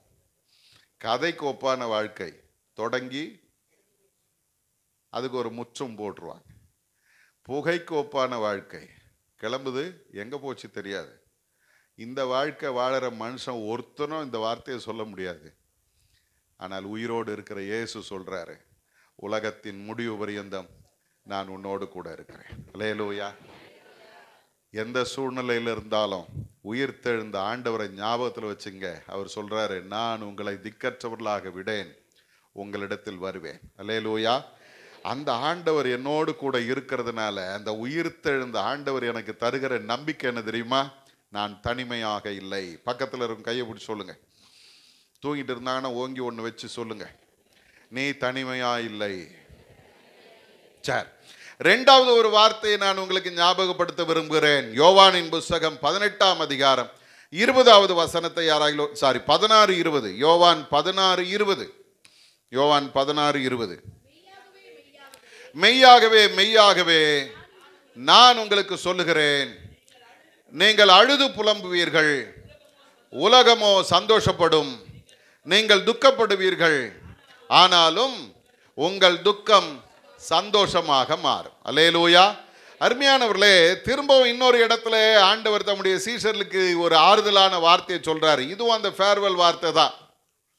ஆண்டவர் சொல்றாரு, மெய்யாகவே மெய்யாகவே நான் உங்களுக்கு சொல்லுகிறேன், நீங்கள் என்ன செய்வீர்கள்? அழுது புலம்புவீர்கள். எப்ப தெரியுமா? இயேசு கிறிஸ்து சிலுவையில் அறையப்பட்டார். அவருடைய மரணத்தை பார்த்தாங்க. உடனே இவங்களுக்கு என்ன வருகிறதுன்னா அழுகை வருகிறது, புலம்புறாங்க. ஒரு கூட்டம் உலகத்தின் மனிதர்கள் சொல்றாங்க, இயேசுவை நாங்க முடிச்சிட்டோம், அவரை நாங்க சிலுவையில் அறைஞ்சிட்டோம், கொன்றுட்டோம், முடிஞ்சு போச்சு இந்த ஆளுனுடைய ஊழியம், இந்த ஆளுனுடைய புரட்சி எல்லாம் முடிஞ்சு போச்சு அப்படின்னு ஒரு கூட்டம் சந்தோஷப்படுது, ஒரு கூட்டம் அழுது. இந்த அழற கூட்டத்தை பார்த்து கர்த்தர் சொல்றாரு, நீங்கள் துக்கப்படுவீர்கள். அல்லேலூயா. இன்னைக்கு நிறைய நேரங்களில் நம்முடைய இழப்புகள், நாம் இழந்து போனோம், நான் தோற்று போனேன், நான் விழுந்து போனேன், என் வாழ்க்கையில் நான் நம்பினது கிடைக்கல, நான் எல்லாவற்றையும் இழந்துட்டேன் அப்படின்னு சொல்ற ஒரு சூழ்நிலையில் நீங்கள் இருப்பீர்களானால், இன்றைக்கு ஆண்டவருடைய வேதம் உங்களை என்னையும் பார்த்து சொல்லுகிறது, நீ ஒன்றையும் இழந்து போக மாட்டாய். அல்லேலூயா. நீ துக்கப்பட வேண்டிய அவசியம் இல்லை, நீ துக்கப்பட வேண்டிய அவசியம் இல்லை. ஆண்டவருடைய வேதம் என்ன சொல்லுறீங்களா? உங்கள் துக்கத்தை உயிர்த்தெழுந்த இயேசு என்ன செய்கிறாராம்? சந்தோஷமாய் மாற்றுகிறார். அல்லேலூயா. அதற்கு காரணம் என்ன அப்படின்னு பார்த்தீங்கன்னா 21, 22வது வசனங்களிலே நாம் ஆண்டவர் அதுக்கு சொல்லுகிற காரணத்தை பார்க்கிறோம். வாசிங்க 21வது வசனம். ஸ்திரீயானவளுக்கு பிரசவ காலம் வந்திருக்கும் போது அவள் துக்கமடைகிறாள். பிள்ளை பெற்ற உடனே ஒரு மனுஷன் உலகத்தில் பிறந்தான் என்கிற சந்தோஷத்தினால் அப்புறம் உபத்திரவத்தை நினையாள். அருமையானவர்களே, ஆண்டவராகிய இயேசு கிறிஸ்து உதாரணம் சொல்லும்போது கூட சரியான உதாரணம் சொல்றார். ஒரு பெண் பிரசவ காலம் நெருங்கும் போது பார்த்தீங்கன்னா அவளுக்கு ஆறுதலான வார்த்தையை சொல்றதை விட நிறைய பேர் பயமுறுத்திக்கிட்டு இருப்பான். அந்த வலி எப்படி இருக்கும் தெரியுமா? பயங்கரமா இருக்கும். நீ எப்படித்தான் தாங்க போறியோ தெரில. நம்ம இவங்க அப்படியே பெரிய சாதனை பண்ணிட்டு வந்த மாதிரி அடுத்தவங்களை சொல்லுவாங்க, நீ எப்படித்தான் தாங்க போறியோ தெரில, நல்லா ஜெபம் பண்ணிக்க, சரியா? இந்த நல்லா ஜெபம் பண்ணிக்கன்னு உடனே அதுக்கு கதி கலங்கும். அப்போ என்னமோ நடக்க போது போல இருக்குது, இவ்வளோ பயமுறுத்துறாங்களே. அந்த வேதனை உண்மைதான். காரணம் தெரியுமா? பெண்களுக்கு அந்த பிரசவ கால வேதனை என்பது அதே வலியை ஆண்களுக்கு கொடுத்து பார்த்தாங்களாம். அதே அளவுக்கு வலியை ஆண்களுக்கு கொடுத்து பார்த்தாங்களாம். பாதி வலி கூட அவங்களால தாங்க முடியல. அப்படின்னா நீங்கள்லாம் பெரிய ஆளு. அல்லேலூயா. ஆனால் என்ன சொல்லிக்கிட்டு இருக்கிறீங்க தெரியுமா? நான் பலவீனமான பாண்டம், நான் ஒன்றுத்துக்கும் உதவாதவன், என்னால் ஒன்றும் செய்ய முடியாது நீங்கள் சொல்லிகிட்டு இருக்கிறீங்க. ஆனால் ஆண்டவர் பாருங்க, ஒரு பலனை கொடுத்துருக்கிறாரு. உலகத்தில் வேற யாரும் தாங்க முடியாத அவ்வளவு வேதனையை அந்த பிரசவ காலத்தில் தாங்குறாங்க. அந்த நேரத்தில் அவங்க நினைப்பாங்களாம், போதும்டா சாமி, இதுக்கு மேலே ஒரு குழந்தை, இதுக்கு மேலே ஒரு வேதனை அப்படின்னு நம்மளால் அதெல்லாம் ஏற்றுக்கவே முடியாது, இதுவே பெரிய விஷயம் அப்படின்னு நினைப்பாங்க. ஆனால் குழந்தைய பெற்றெடுத்ததும் அந்த பாதி மயக்கத்தில் அந்த குழந்தை அழும் பாருங்க, எல்லா கவலையும் மறந்து போவோம், எல்லா வேதனையும் மறந்து போவோம். அந்த பிள்ளைய பார்த்ததும் மொத்த அந்த அனுபவித்த அத்தனை வேதனையும் மறந்து போய் அந்த குழந்தைய பார்த்துட்டு அவ்வளோ சந்தோஷப்படுவான். இயேசு அதைத்தான் அங்கே சொல்கிறாரு, நீ என்ன பண்ணுற? இப்போ துக்கப்பட்டு கொண்டிருக்கிறாய். இயேசு உன்னிடத்தில் வரும் பொழுது உன்னுடைய துக்கமெல்லாம் மறைந்து போகும், உன்னுடைய சந்தோஷம் உன்னை மேன்மையாக நிறுத்தும். அல்லேலூயா. அடுத்த வசனத்தில் சொல்றாரு, அதுபோல நீங்களும் இப்பொழுது என்ன செய்து கொண்டிருக்கிறீர்கள்? துக்கமடைந்திருக்கிறீர்கள். அடுத்தது சொல்றாரு, நான் மறுபடியும் வந்து உங்களை காண்பேன், அப்பொழுது உங்கள் துக்கம், உங்கள் இருதயம் என்னப்படும்? சந்தோஷப்படும்.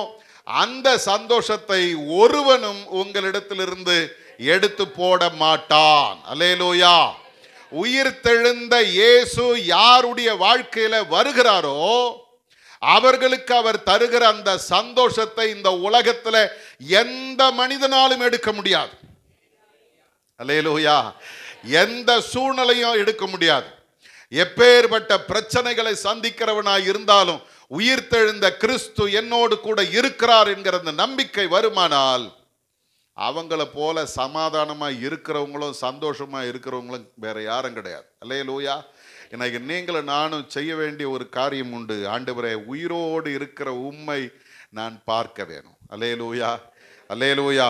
லூக்காவின் புஸ்தகத்திலே நாம் பார்க்கும்போது 24ஆம் அதிகாரம் 41வது வசனத்திலே நாம் பார்ப்போமானால் சீஷர்களை குறித்து சொல்லுகிறது.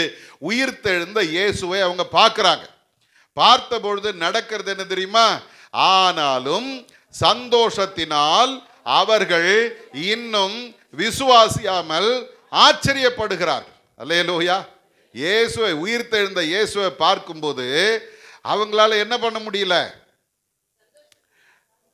அவரை விசுவாசிக்க முடியல. ஏன் தெரியுமா? இது கனவா? ஆண்டவர் சொல்றாரு, நீ துக்கப்படுகிறாய், உன் துக்கம் அதை ஒருவரும் எடுக்க முடியாது. அதே போல ஆண்டவர் சொல்லும்போது சொல்றாரு, யோவானின் புஸ்தகத்தில் 16ஆம் அதிகாரம் 23வது வசனத்தில் சொல்றாரு, ஏன் அந்த சந்தோஷம் அவ்வளவு பெரிதா இருக்கு தெரியுமா? உயிர்த்தெழுந்த கிறிஸ்துவினிடத்தில் விசுவாசத்தோடு நீ போவாயானால், வேதம் சொல்லு, நீங்கள் என் நாமத்தினாலே பிதாவினிடத்தில் கேட்டுக்கொள்வது எதுவோ அவர் அதை உங்களுக்கு தருவார். ஒரு அல்லேலூயா சொல்லுங்க. அல்லேலூயா. என்னுடைய நம்பிக்கை என்ன தெரியுமா? உயிர்த்தெழுந்த கிறிஸ்து என்னோடு கூட இருந்தால் என் துக்கத்தை அவர் சந்தோஷமாய் மாற்றுவார். நான் கேட்கிறதெல்லாம் அவர் எனக்கு தருவார். அல்லேலூயா, அல்லேலூயா. பிலிப்பியர் 4:4. பாதி பேருக்கு வசனம் தெரியல. அன்பா சொல்றேன், பைபிளை படிங்க. ஏன் தெரியுமா? இது இப்போ பிரிண்டிங்கில் இல்லை, நிறுத்தி வச்சிருக்கிறாங்க பைபிளில். ஆகவே இதை மனப்பாடம் பண்ணலன்னா இது இருக்கிற வரைக்கும் தான். கிழிஞ்சு போச்சுன்னா அவ்வளோதான், முடிஞ்சு போச்சு உங்கள் கதை. பைபிள் வசனம் தெரியாமல் ஆசீர்வாதத்தை பெற்றுக்கொள்ள முடியாது. பைபிள் என்ன சொல்லு தெரியுமா? கர்த்தருக்குள் எப்பொழுதும் சந்தோஷமாயிருங்கள். அல்லேலூயா. பவுல் அந்த வார்த்தையை சொன்னதும் அவருக்கு அதில் திருப்தி அடையலை. உடனே அவர் திரும்ப சொல்றாரு, சந்தோஷமா இருங்கள் என்று மறுபடியும் சொல்லுகிறேன். அப்படின்னா நீங்க அதை திரும்ப திரும்ப சொல்லி பாருங்களேன். மறுபடியும் சொல்லுகிறேன், மறுபடியும் சொல்லுகிறேன், மறுபடியும் சொல்லுகிறேன். கர்த்தருக்குள் எப்போதும். அல்லேலூயா. ஏன் அந்த சந்தோஷம் வருதுன்னா, உயிர்த்தெழுந்த கிறிஸ்து என்னோடு கூட இருக்கிறார். நான் துக்கப்பட்டு அழப்போறதில்லை.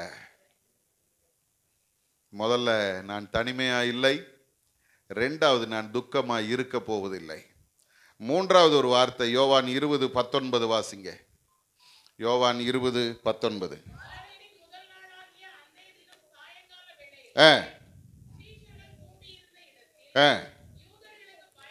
யூதருக்கு பயந்ததினால் கதவுகள் பூட்டப்பட்டிருக்கையில் இயேசு வந்து நடுவே நின்று உங்களுக்கு சமாதானம் என்றார். அல்லேலூயா.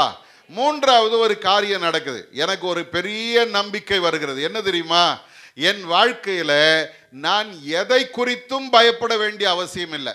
உயிரோடு இருக்கிற கிறிஸ்து என்னோடு கூட இருக்கிறதுனால எதை குறித்தும் நான் பயப்பட வேண்டியதில்லை, யாரை குறித்தும் நான் பயப்பட வேண்டியதில்லை. அல்லேலூயா. இன்னைக்கு அருமையான தேவஜனமே, இந்த பயம் என்பது இன்னைக்கு நிறைய சூழ்நிலைகள்ல நான் பிறந்ததிலிருந்து என் கண்ணை மூடி கடைசி மூச்சை விடுற வரைக்கும் பயம் என்னை பிடித்து கொண்டே இருக்கிறது. ஏதோ ஒரு பயம். சின்ன சின்ன காரியம், எங்க யார் பேசுறது, சின்ன சின்ன காரியங்கள் எல்லாம் கூட என்னை பயமுறுத்தி கொண்டிருக்கிறது. இருட்டை பார்த்தா பயம், வெளிச்சத்தை பார்த்தாலும் ஒரு சிலருக்கு பயம். யாராவது ஏதாவது செய்தி சொல்லிட்டா போதும், கேட்கும் போதே அதிர்ச்சியாக, வா அப்படியா, பயம் பயம் பயம். காரணம் என்ன தெரியுமா? பயம் எங்க இருந்து வருது? பாவத்தின் விளைவு. நான் பயந்து விருட்சங்களின் நடுவிலே ஒளிந்து கொண்டிருக்கிறேன். யார் சொன்னது? ஆதாம் சொன்னார். அன்னைக்கு ஆரம்பிச்ச பயங்க இன்னை வரைக்கும் முடியலங்க. பிறந்த உடனே உலகத்தை பார்த்ததும் குழந்தை பயப்படுது. அன்னையிலிருந்து ஆரம்பிக்குது. எல்லாத்துக்கும் அழறது, எல்லாத்துக்கும் பயப்படுறது. நடக்கிறதுக்கு பயந்தா பரவாயில்ல. ஒன்று தெரிஞ்சுங்க, 98% பேர் நடக்காததை நினைத்து பயந்து கொண்டு இருக்கிறோம். பக்கத்தில் கையை பிடிச்சி சொல்லுங்க, அந்த மாதிரியா இருக்கிற? கேளுங்களேன். என்னவோ நீங்க இது ஏலியன்ஸ் மாதிரி வந்து உட்கார்ந்துட்டு போறீங்க.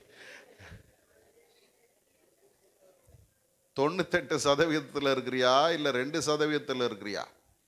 இன்னைக்கு காலையில் ஆண்டவர் உங்களை என்னையும் பார்த்து கேட்கிறாரு, அந்த 2% இருந்தா பரவாயில்ல, அது கூட பரவாயில்ல தான்.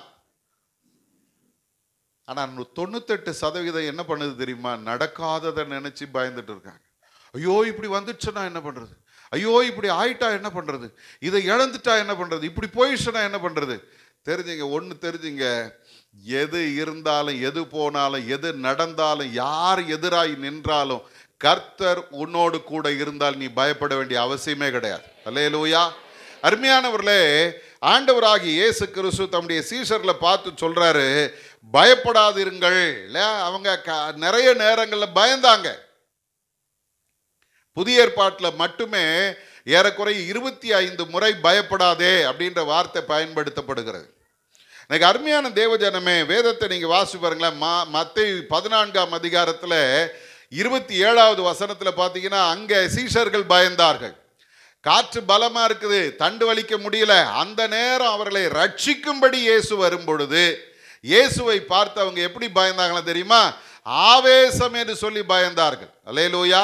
அதனால தான் ஆண்டவர் சொல்றாரு, பயப்படாதிருங்கள், இல்லை பயப்படாதிருங்கள், நான் தான், திடன் கொள்ளுங்கள். அல்லேலூயா, அல்லேலூயா. அப்போ நமக்கு நம்முடைய சூழ்நிலைகள் நமக்கு எதிராக இருக்கும்போது ஒன்று தெரிஞ்சுங்க, சூழ்நிலைகள் எதிராக இருக்கும்போது, ஒருவேளை காற்றடிப்பது போல, கடல் கொந்தளிக்கிறது போல, படகே அமிழ்ந்து போகிறது போல, நம்ம மீண்டு வர முடியாது அப்படின்னு நீங்க நினைக்கிற ஏதாயினும் சூழ்நிலை வருமானால் ஒன்றை தெரிஞ்சுங்க, எல்லா சூழ்நிலைகளையும் ஆளுகிற ஒரு கர்த்தர் என்னோடு கூட இருக்கிறார். அல்லேலூயா. நான் பயப்பட மாட்டேன். சொல்லுங்க, பயப்பட மாட்டேன். நானே எந்த சூழ்நிலை வந்தாலும் நான் பயப்பட மாட்டேன். அல்லேலூயா. அதே போல மார்க் 5ஆம் அதிகாரத்தில் நீங்க பார்த்தீங்கன்னா 36வது வசனத்தில் யவீருடைய மகள் மரித்து போனாள். அந்த செய்தி கேட்ட உடனே இந்த யவீரு என்ன பண்ணியிருப்பான் தெரியுமா? ஐயோ இருந்த ஒரு பிள்ளையும் போச்சே அப்படின்னு நினைச்சிருப்பான். இல்ல, அவனுடைய நம்பிக்கை, இயேசு வந்து என் பிள்ளைக்கு சுகம் தருவாருன்னு அவன் நம்பி கூப்பிட்டு போகும்போது இப்போ செய்தி வருது வழியிலேயே. அங்கே என்ன செய்தி வருது தெரியுமா? உன் பிள்ளை மரித்து போனால் போதகரை என்ன பண்ணாத, வருத்தப்படுத்தாத. இந்த வார்த்தையை கேட்ட உடனே இந்த யவீரு பதில் சொன்னானோ இல்லையோ, கர்த்தர் பதில் சொல்றாரு. என்ன சொல்றாரு தெரியுமா? பயப்படாதே, விசுவாசம் உள்ளவனாயிரு. பக்கத்தில் இருக்கும் கையை பிடிச்சி சொல்லுங்க, பயப்படாத, விசுவாசியாயிரு. மரணமே வந்தாலும் நான் பயப்பட மாட்டேன். சொல்லுங்க பார்க்கலாம். ஏன் தெரியுமா? ஆண்டவர் நம்மை உயிர் பெறச் செய்கிற தேவன். இன்னைக்கு பல நேரங்களில் நம்முடைய வாழ்க்கையில் எதையோ பார்த்து பயப்படுறோம். யோவான் 2 உங்களுக்கு எனக்கு கற்றுத்தருது, குறைவுகள் வந்தாலும் பயப்படாதீங்க. அல்லேலூயா. திராட்சை ரசம் குறைவுபட்டது. நம்ம படிக்கும்போது ரொம்ப சாதாரணமாக படிச்சிடறோம். கல்யாண வீட்டுக்காரன் சூழ்நிலையிலிருந்து படிங்க, அப்போ தான் அந்த பிரச்சனை என்னன்னு தெரியும். பதறுவாங்க. பார்த்துருக்கீங்களா? பதறுவாங்க. ஐயோ என்ன பண்ணுறதுங்க, முடிஞ்சு போச்சுங்க. அதுவும் அது பார்த்தீங்கன்னா அந்த அந்த திராட்சை ரசம் கொடுப்பதுன்றது அந்த காலத்து ப்ரெஸ்டீஜ் இஷ்யூ. திராட்சை ரசம் பாதியில் முடிஞ்சு போச்சுன்னா வாழ்நாள் பூரா சொல்லிட்டு இருப்பான், டே ஒரு திராட்சை ரசம் கொடுக்கறதுக்கு வக்கு இல்லாதவன் கல்யாணம் நடத்தி வச்சாயா அப்படி. அந்த அவமானத்தை அவங்க சகிக்கணும்ல, அவங்க பயந்து இருப்பாங்க, பதறி இருப்பாங்க. நான் நினைக்கிறேன் மரியாள் சொல்லியிருப்பாங்க, ஏய் கவலைப்படாத இரு, இயேசு வந்திருக்கிறாரு, அவர்கிட்ட ஒரு வார்த்தை சொன்னால் போதும் எல்லாம் சரியாக போயிடும். அல்லேலூயா, அல்லேலூயா. அந்த அம்மா ஓடி வர்றாங்க, இயேசுவை பார்த்து சொல்கிறாங்க, அவங்களுக்கு திராட்சரசம் இல்லை. நல்லா கவனிங்க, குறைவுகள் வரும் பொழுது நீங்களும் நானும் பயப்படுறோம். ஆனால் இன்னையிலிருந்து ஒன்று பண்ணுங்க, குறைவுகளை நிறைவாக்குகிற கர்த்தர் என்னோடு கூட இருக்கிறார். அவர் உயிர்த்தெழுந்தவர். அவர் சொல்றாரு, அந்த பயம் வந்தது, பயத்தினாலே கதவுகளை பூட்டிட்டு உள்ள உட்கார்ந்து இருக்கிற சீஷர்களை பார்த்து உங்களுக்கு சமாதானம் என்று சொல்லுகிறார். அல்லேலூயா. இப்படி போட்டிருக்கிற 4 வசனம் என்ன? 1, சூழ்நிலைகள் எதிராக இருந்தாலும் நான் பயப்பட மாட்டேன். 2வது, மரணமே வந்தாலும் நான் பயப்பட மாட்டேன். 3வது, குறைவுகள் வந்தாலும் நான் பயப்பட மாட்டேன். 4வது, வியாதியே வந்தாலும், வியாதிப்பட்டு போனாலும் நான் என்ன பண்ண மாட்டேன்? பயப்பட மாட்டேன். காரணம் தெரியுமா? உயிர்த்தெழுந்த கிறிஸ்து என்னோடு கூட இருக்கிறார். அவர் என்ன சொல்றார் தெரியுமா? உனக்கு சமாதானம். இந்த காலை நேரத்தில் இங்கே வந்திருக்கிற அருமையான தேவ ஜனமே, உயிர்த்தெழுந்த ஆண்டவர் இந்த காலை நேரத்தில் உங்களை பார்த்து சொல்றார், உனக்கு சமாதானம். நீ எந்த சூழ்நிலையில் இருக்கிறாயோ, நீ எந்த இழப்பில் இருக்கிறாயோ, நீ எந்த வேதனையில் இருக்கிறாயோ, நீ என்ன பயத்தில் இருக்கிறாயோ, எல்லாவற்றையும் மாற்றி உனக்கு நன்மை தருகிற, நன்மை செய்கிற ஒரு ஆண்டவர் உன்னோடு கூட இருக்கிறார். உங்களுக்கு சமாதானம். அப்போ 3வது ஒரு வார்த்தை நீங்களும் நானும் சொல்லணும், நான் பயந்து கொண்டு இருக்க மாட்டேன். அல்லேலூயா.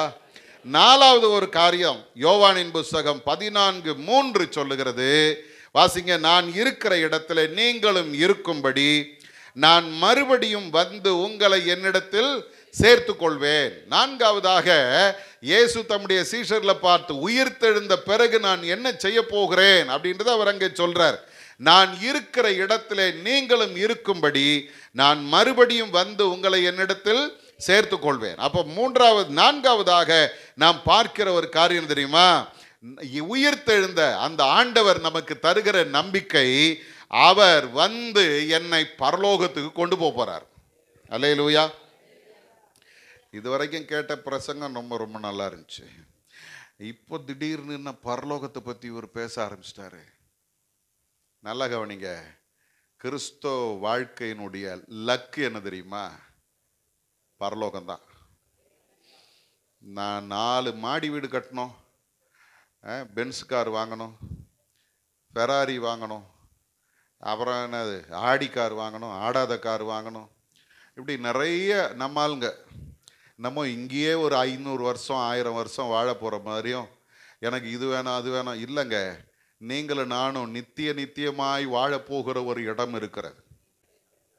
நல்லா கவனிங்க, எனக்கு ஒரு பெரிய ஒரு ஸ்தலத்தை கர்த்தர் ஆயத்தம் பண்ணி கொண்டிருக்கிறார். அல்லேலூயா. அவர் தெளிவாக சொல்றார், ஆண்டவர் சொல்றார், நான் போய் உங்களுக்கு ஒரு ஸ்தலத்தை ஆயத்தம் பண்ணின பின்பு நான் திரும்பவும் வந்து என்ன செய்வேன்? உங்களை என்னிடத்தில் சேர்த்து கொள்வேன். உயிர்த்தெழுந்த ஆண்டவர் நமக்கு தருகிற 4வது ஒரு நம்பிக்கை என்ன தெரியுமா? எனக்காக ஒரு இடம் ஆயத்தப்படுத்தப்பட்டு கொண்டிருக்கிறது. அல்லேலூயா. நான் இங்க வீடு கட்டுறனோ இல்லையோ, எனக்கு ஒரு வீடு அங்க கட்டிக்கிட்டே இருக்கிறார். அல்லேலூயா. அருமையானவர்களே, ஒரு பாரம்பரியமான கதை ஒன்று சொல்லுவாங்க. தோமா இந்தியாவுக்கு வந்த பொழுது திருவிதாங்கூர் ராஜாவினிடத்துல அவர் போறார், கொண்டு போய் நிறுத்துறாங்க. அப்போ அந்த திருவிதாங்கூர் ராஜா இவரை பார்த்து கேட்கிறார், உனக்கு என்னெல்லாம் தெரியும், என்ன வேலையெல்லாம் தெரியும்னார். அப்போ இந்த தோமா சொன்னாரா, எனக்கு கட்டட கலை தெரியும், நான் கட்டட கலையில் நிபுணர் அப்படின்னு சொன்னதும் இந்த ராஜாவுக்கு ஒரு ஆசை. அந்த அந்த என்ன சொல்றது, யூத பாரம்பரியத்தின்படி ஒரு வீட்டை கட்டணும் அப்படின்னு சொல்லி இவர் ஒரு அரண்மனை கட்டுறதுக்கு இவருக்கு பணம் கொடுக்க ஆரம்பிச்சார்.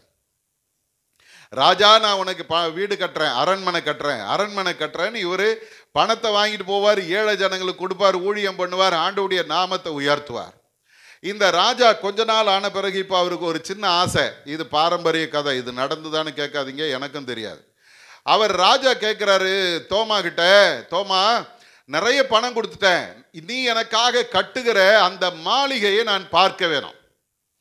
இப்போ தோமா சொல்றாரு, ஐயா அந்த மாளிகை இப்போ நீ பார்க்க முடியாது, அந்த மாளிகை நிச்சயமா ஒரு நாள் நீ பார்ப்ப, ஆகவே கொஞ்சம் பொறுமையா இருங்க.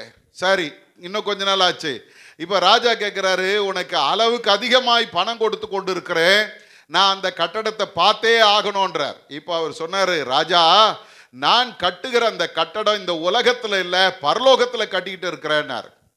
ராஜா பார்த்தா, இங்க கட்டுற கட்டடமே நிக்க மாட்டேங்குது, பரலோகத்துல ஒரு கட்டடம் நீ எனக்கு கட்டுறியா, என்னை ஏமாத்திட்டேன்னு சொல்லி இவனை கொண்டு போய் சிறைச்சாலையில அடைச்சிட்டாங்க. இவருக்கு மரண தண்டனை கொடுக்கப்படுகிறது. அந்த நேரம், அதுக்கு முந்தின நாள் ராஜாவுக்கு ஒரு கனவு வருது. அந்த கனவுல இவருடைய தம்பி ஒருத்தர் ஏற்கனவே இறந்து போயிட்டார். அவர் கனவுல இவர்கிட்ட சொல்றாரு, அண்ணா எந்த காரணம் கொண்டோ அந்த மனிதனை கொலை பண்ணிடாத, உனக்காக ஒரு கட்டடம் பரலோகத்தில் கட்டப்பட்டு கொண்டிருக்கிறது, அந்த மனுஷனுக்கு நீ ஏதாவது தீங்கு செஞ்சினா உனக்காக கட்டப்படுகிற கட்டடம் பாதியில் நின்று போகும். அவன் என்ன கேட்கிறானோ கொடு, உனக்கு ஒரு பெரிய அரண்மனை அங்கே கட்டப்பட்டு கொண்டிருக்கிறது. பாரம்பரிய கதை தான், ஆனால் நல்லா தெரிஞ்சுங்க, உங்களுக்கும் எனக்கும் கூட ஒரு கட்டடம் கட்டப்பட்டு கொண்டிருக்கிறது. உயிர்த்தெழுந்த கிறிஸ்து சொல்றார், நான் மேலே போறேன், பரலோகம் போறப்பா, உனக்காக நான் ஒரு ஸ்தலத்தை ஆயத்தம் பண்ணி நான் திரும்பவும் உன்னை என்னிடத்திலே சேர்த்து கொள்வேன். யோவானின் புஸ்தகம் 14:6 சொல்லுகிறது, நானே வழியும் சத்தியமும் ஜீவனுமாய் இருக்கிறேன், என்னாலே அல்லாமல் ஒருவனும் பிதாவினிடத்தில் வரான். எனக்கு அருமையான தேவஜனமே, பல நேரங்களில் நமக்கு வாழ்க்கை என்பது இந்த உலகத்தை தான் பார்த்துக்கிட்டு வாழறோம். பவுல் அப்போஸ்தலன் சொல்றார், நீ கிறிஸ்துவுடனே கூட எழுந்தது உண்டானால் கிறிஸ்து தேவனுடைய வலது பாசத்தில் இருக்கிற அந்த மேன்மையை நாடுங்கள்னு சொல்றார். அல்லேலூயா. என்னைக்காவது நம்ம அதை பற்றி யோசிச்சிருக்கிறோமா? உலகத்தின் சொத்து சேர்க்கணும், பணம் சேர்க்கணும், புகழ் சேர்க்கணும், இதுக்கு தான் ஓடிட்டு இருக்கிறோம். எல்லாவற்றுக்கும் மேலாக நாம் பரலோகம் போனோன்ற அந்த எண்ணம் நமக்கு வேணும். கிறிஸ்தவர்கள் ஒவ்வொருடைய வாழ்க்கை அல்டிமேட் கோல் என்ன, என்னையா நீ சாதிக்க போற, உன்னுடைய வாழ்க்கையின் லக்கு என்ன அப்படின்னா தைரியமா சொல்லணும், நான் பரலோகம் போக போறேன். அல்லேலூயா. இதுதான் கிறிஸ்தவ வாழ்க்கை. ஆண்டவர் உங்களை என்னையும் படைத்ததனுடைய நோக்கம் என்ன தெரியுமா? அவரோடு கூட நாம் வாழ வேண்டும் என்பதற்காக. ஆதாமையும் ஏவாளையும் ஆண்டவர் படைத்ததனுடைய நோக்கம் என்ன? அவரோடு கூட வாழ வேண்டும். அந்த நோக்கம் நிறைவேறாமல் போனதுனால தான் இவ்வளவு பிரச்சனை. இப்ப ஆண்டவர் திரும்பவும் தன்னுடைய சொந்த குமாரனை தந்து நம்மை அவர் மீட்டெடுத்து நம்மை பார்த்து சொல்றார், உனக்கு ஒரு ஸ்தலத்தை நான் ஆயத்தம் பண்ணுகிறேன். அல்லேலூயா. ஆண்டவருடைய வேதம் சொல்லுகிறது 1 தெசலோனிக்கர் 4:16 ஏனெனில் கர்த்தர் தாமே ஆரவாரத்தோடும் பிரதான தூதனுடைய சத்தத்தோடும் தேவ எக்காலத்தோடும் வானத்திலிருந்து இறங்கி வருவார். தேவஜனமே, வருஷா வருஷம் ஈஸ்டரை கொண்டாடுறது பெருசு இல்ல. அந்த ஈஸ்டரை கொண்டாடும் போது கிறிஸ்து உயிர்த்தெழுந்தார் என்கிற நம்பிக்கையில நீ நிற்கும் போது அந்த உயிர்த்தெழுந்த கிறிஸ்துவை நானும் பார்க்க போகிறேன் என்கிற அந்த வைராக்கியம் நமக்கு வேணும். தண்ணி அடிச்சுட்டு செத்து போவான், பாஸ்டர் போய் ஜெபம் பண்ணுவார், ஆண்டவரே இந்த ஆத்துமா உம்மிடத்தில் இளைப்பாறுகிறதை நினைத்து உமக்கு நன்றி சொல்றேன். ஆண்டவர் மாத்திரம் பக்கத்தில் நின்று இருந்தாருன்னு வச்சுங்க, பாஸ்டரை பலீர்னு ஒன்று வச்சு, என்ன தைரியத்தில் நான் சொல்லாத காரியத்தை நீ சொல்லிட்டு இருக்கிறேன். வாழ்கிற கொஞ்ச கால வாழ்க்கையில் நீங்களும் நானும் ரொம்ப ஜாக்கிரதையாக கர்த்தருக்கு பிரியமான ஒரு வாழ்க்கை வாழ்ந்துட்டோன்னா பாஸ்டர் சொல்ல வேண்டியதில்லை, ஆண்டவர் சொல்லுவார், இவன் எனக்கு பிரியமானவன், இவள் எனக்கு பிரியமானவள். அல்லேலூயா. இந்த நாளில் ஆண்டவருடைய உயிர்த்தெழுதலை கொண்டாடும் போது ஒரு நம்பிக்கையோடு கொண்டாடுங்க. என்ன தெரியுமா? நான் பரலோகம் போக போகிறேன். அல்லேலூயா. எங்கள் அப்பா வீட்டுக்கு போக போகிறேன், எங்கள் அப்பா வீட்டுக்கு போக போகிறேன். எத்தனை பேருக்கு நம்பிக்கை? அல்லேலூயா. பாதி பேர் கை தூக்கலை. எனக்கு நம்பிக்கை இல்லைன்னு நீங்கள் நினச்சிங்கன்னா தயவு செய்து சொல்கிறேன், சரி பண்ணி கொள்வோம், சரி பண்ணி கொள்வோம். வீட்டில் நம்ம இப்போ இந்த மே மாதம் வந்துடுச்சுல்ல, ஊருக்கு போகிறதுக்கு, அதுவும் ஆண்கள்லாம் வேஸ்ட்டு, பெண்கள் இருக்கிறாங்க பாருங்க, ஊருக்கு போகிறோமா, அடுத்த வாரம் 5ஆம் தேதி நம்ம கிளம்பணும் அப்படின்னு சொல்லி பாருங்களேன், இப்போதுலேருந்து ரெடி பண்ணுவாங்க. பார்த்துருக்குறீங்களா? இந்த ட்ரெஸ் எடுத்து வைக்கணும், இந்த ஸ்வெட்டர் எடுத்து வைக்கணும், இந்த இந்த இந்த துணி நல்லாயிருக்கும், இந்த டிசைன் வச்சா நல்லாயிருக்கும். இன்னும் இப்போல்லாம் அப்போல்லாம் அந்த அந்த அந்த எண்ணமே இல்லை. இப்போ பார்த்தீங்கன்னா கணவனுக்கு என்ன கலர் ட்ரெஸ்ஸோ அதே மாதிரி மனைவி அதே ட்ரெஸ்ஸு இல்லை, 2 பேரும் ஜோடியாக போகிறாங்களாம். ரெடி பண்ணுறீங்கல்ல, இதை விட இங்கே உட்காந்துக்கிட்டு இன்னொரு காரியத்தை நீங்களும் நானும் செய்யணும். அப்பா வீட்டுக்கு போகிறேன், நான் அதுக்கு ரெடி ஆகணும். எதெல்லாம் தேவையில்லாத காரியங்கள் எனக்குள்ளே இருக்குதோ எல்லாத்தையும் தூக்கி வெளியே போடு. எதெல்லாம் வேணுமோ அதெல்லாம் தூக்கி உள்ள வையே. பெட்டியை ஒழுங்காக கட்டு. போகும்போது மூட்டையை முடிச்ச கட்டிக்கிட்டு எங்கே போனோம்? ஃபாரின் போனோம், பரலோகம் போனோம். அல்லேலூயா. அப்போ 4 நம்பிக்கை உயிர்த்தெழுந்த ஆண்டவர் உங்களுக்கு எனக்கு தராரு. முதல் நம்பிக்கை என்னது? நான் தனிமையாக இல்லை. 2வது நம்பிக்கை என்ன? சந்தோஷமாக இருப்பேன், துக்கமாக இருக்க மாட்டேன். 3வது நம்பிக்கை என்ன தெரியுமா? நான் பயந்து கொண்டு இருக்க மாட்டேன். 4வது நம்பிக்கை, இயேசு வந்து என்னை அவரிடத்தில் கொண்டு போகிறார். கண்களை மூடுவோமா? அன்பின் ஆண்டவரே, இந்த வார்த்தைகளுக்காக ஸ்தோத்திரம். உயிர்த்தெழுந்த கிறிஸ்து இன்றைக்கும் எங்களோடு கூட இருக்கிறீர். எங்களுடைய வாழ்க்கையில் நாங்கள் தனிமையாக இல்லை ஆண்டவரே. எப்பொழுதெல்லாம் நாங்கள் தனிமையாக இருக்கிறோம் என்று நாங்கள் யோசிக்கிறோமோ அப்பொழுதெல்லாம் எங்களை தேடி வந்து எங்களை தேற்றுகிற ஒரு ஆண்டவர் எங்களோடு கூட இருக்கிறீர். ஆண்டவரே, நாங்கள் துக்கமாய் இருக்க போவதில்லை. காரணம், எந்த சூழ்நிலையானாலும் எங்களோடு கூட இருக்கிற ஒரு கர்த்தர் எங்களுடைய துக்கத்தை சந்தோஷமாய் மாற்றுவேன் என்று வாக்கு பண்ணி இருக்கிறீரப்பா. நாங்கள் பயந்து கொண்டு இருக்க போவதில்லை. எந்த பயம் நிறைந்த சூழ்நிலைகளாய் இருந்தாலும், மரணமானாலும், குறைவானாலும், சூழ்நிலைகள் எங்களுக்கு எதிரானாலும், எங்களுக்காக எங்களை பாதுகாக்கிற, எங்களை மேன்மைப்படுத்துகிற ஒரு கர்த்தர் எங்களோடு கூட இருக்கிறீர். ஆகவே நாங்கள் பயந்து கொண்டிருக்க மாட்டோம். எல்லாவற்றுக்கும் மேலாக இயேசு வந்து என்னை பரலோகத்தில் கொண்டு போவார் என்கிற அந்த நம்பிக்கையோடு நாங்கள் வாழ்ந்து கொண்டிருக்கிறோம்ப்பா. உயிர்த்தெழுந்த கிறிஸ்து எங்களுக்கு தந்த வாக்குத்தத்தத்தை பற்றி கொண்டு வாழ எங்களுக்கு கிருபை செய்யும். அதை பெற்றுக்கொள்ளத்தக்கதாய் வாழ கிருபை செய்யும். இயேசுவின் மூலம் ஜெபிக்கிறோம் பிதாவே, ஆமென்.